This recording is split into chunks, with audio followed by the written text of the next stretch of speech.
Team Sassy versus Team Havoc. This time, it's personal. We've got a triple threat, number one contender, tag team match. World-class egos against the Pariah, against Boomer and Zach. And in our main event, never before and never again, Icon versus Gladiator for the RCW Championship. This is the Battle for Supremacy pre-show.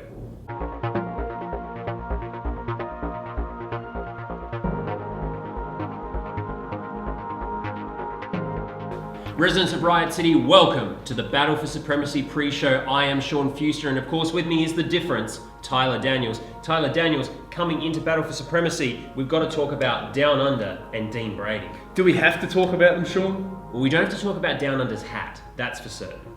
How's your hand, by the way? Yeah, look, it's not doing really well at all. I'm not sure whether it was what you sprayed me with or whether it was whatever it was that came out of his hat. I just hope he gets a new hat. Look, but what the real story here is, Dean Brady Down Under, we saw that they couldn't actually get on the same page as a tag team. What's going to happen when they go face to face? The blue chip athlete is angry. He's been pulled into Down Under's world of scurrilous deals and bizarre behaviour, and he just wants to end it. But it sounds like Down Under wants to end Dean Brady once and for all. Yeah, and look, he could do it. He's a man with a mean streak, as long as that horrible tail thing that he wears and his mullet. Well, I don't know if that's it. He takes it off, and whatever it is, it's mean, it's horrible, just like him, and Dean Brady should watch out, Sean. Absolutely. And speaking of watch out, Katie Trey, the crossbreed, has landed himself right in the crosshairs of RCW's newest and most dangerous monster. We talked at the last pre-show about this monster making a moment when he wanted and an impact, and my goodness, did he make that against... Catastrophic impact. Absolutely, against Izzy Shaw and Tony Toro last show. Katie Trey, full credit, the crossbreed went, very, very brave man to step to Baron. I tell you what, I wouldn't have wanted to do that after the Rumble, but it sets up an interesting matchup. We don't know how big this man is. We don't know how strong this man is. We don't even know if there's a man behind that mask. We just know that there is a vicious monster looking to take somebody apart and make a name for himself or itself in Riot City Wrestling. Indeed, Sean, and look, beyond that, we've also got... Well, he needed something to do tonight because his partner, we'll talk about a little bit later, the Viking Grim is going to go against Jonathan Corvidae. The fantastic wreck himself.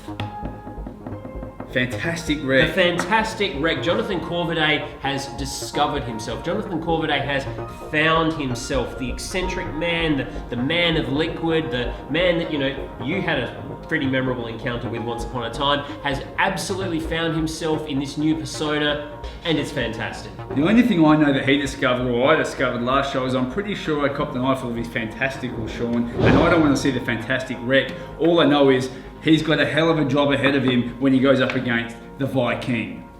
And speaking of a hell of a job and a hell of a match, we have a special Interstate challenge. One of our new favorites here at Riot City Wrestling, the Airbender, Royce Chambers, taking on the man who is arguably the hottest prospect, not just in Australian wrestling, but in the world of wrestling right now, the greatest ledge of all time, Adam Brooks. That's right, Brooksy will be back. He'll be back to grace the wonderful shores of Riot City Wrestling. He goes against a guy that we have seen a few times recently and has had some incredible matches against Nick Armstrong and also Kit Condor. Yes, Kit Condor. Royce Chambers, the Airbender. Looking forward to that. Both guys like to be high flying, they're high impact, they're very, very quick.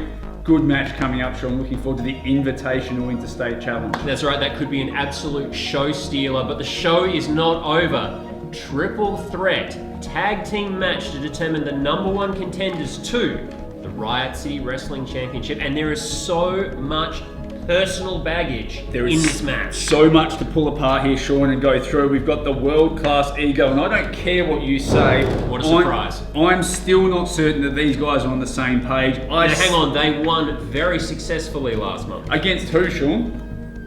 Well... Against two guys who couldn't be on the same page, a little bit more than them. I'm still not sure that the ego, Matt Hayter, is truly who he says he's claiming to be, the best friend of one world-class Chris Basso. But that's only one pairing, Sean. That's right, we know two young men who are definitely who they say they are, and that's those newfound thugs, the Pereira, Eli Theseus, Gabriel Eros, coming back from overseas with a brand new attitude, a brand new meanness, a brand new tenacity. They're thugs. I'm calling it as I see it. They are thugs. It's working for them. It's successful. You obviously like it. But the happy young men that were the toast of HQ are dead and gone. And in their place is bitterness and brutality. I'm glad you're on board and you like them for that, Sean. It's certainly worked well for them. The third team, however, this is a team that has scores to settle, certainly with your best friends, the New Thugs. The team of Zach Sabbath and Mike Boomer. These guys, again, can they get on the same page? There were some questionable moments for them last show. Well, look, to be fair, they have been one of the most decorated tag teams in Australian wrestling early in their careers. They started their careers together as a unit. Circumstances brought them back together again. Admittedly, though, not with the greatest amount of trust built in. No, absolutely. And trust is something you're going to need to have. Teamwork is something you need to have. You're going to need to be able to depend on your partner in this because you're not just going up against one team, Sean. This is a triple threat tag team match for that number one contendership. No team wants to go home empty-handed. Three teams are going in. One team is going to move on and they're going to have a shot at those tag team titles, Sean. You're talking about dependability. You're talking about trusting your partner. There's one team in Riot City Wrestling that's 100% about that, and that's Team Sassy, Jimmy C, and the South African superstar Steve Miller. They were on a hot streak. They were undefeatable, managed at first sight, took them to new heights. And then came the man named Havoc. The man named Havoc.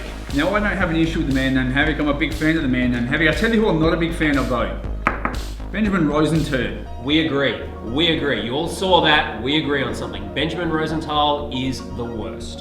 I don't know if we agree. I made a statement and you jumped on board. Again, hitching your wagon to the Tyler Daniels show. Who'd have thought? But Havoc and Ben Rosenthal versus Steve Miller and Jimmy C. Jimmy C, I called it. I tried to tell your good friend Sean Fewster, Jimmy, don't do it. Don't sign up for this. You're not a wrestler. I know Ben Rosenthal's in there as well. I don't care what happens to him. Havoc gets his hands on you, Jimmy. It's going to be a very long night. Steve Miller's got a lot to do. It's going to be a very unique match, no matter which way you put it. Two absolute athletes, one of the fastest rising stars in Riot City versus one of the most decorated veterans of the sport, and their managers. But Sean, I tell you, talk about managing. How do you manage a situation when you've grown up knowing someone your entire life, when you've fought against them your entire life, when you've tried to just put them in their place and it's backfired against you time and time again? Yes, I've shared the commentary desk with you for 12 months. What are you talking about? You're welcome, Sean. It's always been, well, let's face it, you're welcome. I'm talking about Nick and Jet Armstrong, Sean. A situation where two men come into this, two men who know each other better than any could possibly know each other. The only way that they've decided to settle this is a street fight. Nick Armstrong says he remembers every time when they were young that Jet Armstrong has beaten up on him, embarrassed him, ruined something for him. He says Jet Armstrong is the author of all of his misfortunes in 2019, starting the year at the top, finishing the year in this bloody street fight. He says it's all Jet's fault. Jet says Nick has made his own decisions, his own mistakes, and he will not take responsibility for them anymore. We've seen Jet try to get Nick back on the same page, get them back towards tag team gold. Clearly that's out the window. Clearly Christmas is out the window. Clearly at the Armstrong family household, the only thing that's being served is bloodiness. Possibly a serving of revenge if Nick has his way, but as you said, Jet was absolutely adamant, wanted the team back together. You wanted the team back together. I think we all wanted to see that. Speak for yourself, Sean. I think Nick's done the right thing. This is going to be interesting. Weapon, street fight, away we go. Two brothers just doing what they do best, beat the hell out of each other come Christmas time. Jet Armstrong has 2 wins over his brother, but his brother has the elimination in the Riot City Rumble, plus multiple championships up his sleeve. One way or another, this has got to be settled before 2020 rolls around. And speaking of 2020, who is going to be leading Riot City Wrestling into the next decade? Will it be the icon Rocky Monero, or will it be the gladiator, Big Brady Marshall? Tyler Daniels, I'm incredibly interested in your thoughts on this. You have faced off against both of these men in the past. You have had incredibly vicious, bloody matches with both of them. I'm talking strap matches, I'm talking street fights, I'm talking blood, mayhem, destruction all over the place. Very few people have stared down into the eyes of both men.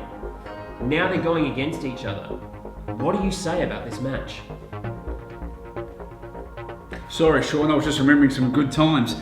Look, absolutely, both of these men I've faced off against, both of them, stood toe to toe with them. I've taken their best shots and they've taken mine. All I can say is, for whoever walks out with the belt, they're going to earn it. From my understanding though, you know, I've said it all this year, as much as you out there may not like him, Rocky Monero has outthought, outsmarted his way, outwitted everyone who has come his way. Brody Marshall's going out there, and look, I don't agree with this, but he's apparently going to have his partner at ringside. Is that going to play into this? I don't know. I'm pretty sure the magnificent bitch herself is going to be out there, Madeline, so I'm sure that evens the score. You're going to put a Viking up against the magnificent bitch and call them even. Sean, it's 2019, but even you can't call that fair play. All I know is these two men are going to beat the living hell out of each other. If you're not going to be at HQ, I don't know where you're going to be, because that's where you should be. Let's face it, whoever takes that title in the 2020 is going to earn it. They're going to be the face of the company. I can't wait to see this. This has never happened before. Both men are nearing the twilight of their career, as they both personally admit. It may never happen again thanks to the one and done rule. This is your only opportunity to see the gladiator Big Brody Marshall and the icon Rocky Monero square off for the richest prize in all of Australian wrestling, the Riot City Wrestling Championship. And the only way to do it is to join us at HQ December 13 for Battle for Supremacy. Sean, may the best man win. I'm sure he will. Residents, thank you for joining us for the Battle for Supremacy pre-show. I'm Sean Fewster. For The Difference, Tyler Daniels. We'll see you at HQ. Just while we're doing that, Sean, I'm just wondering, have you seen this, by the way? Well, what's that got to do with anything? Yeah, just wondered if you've seen that. What?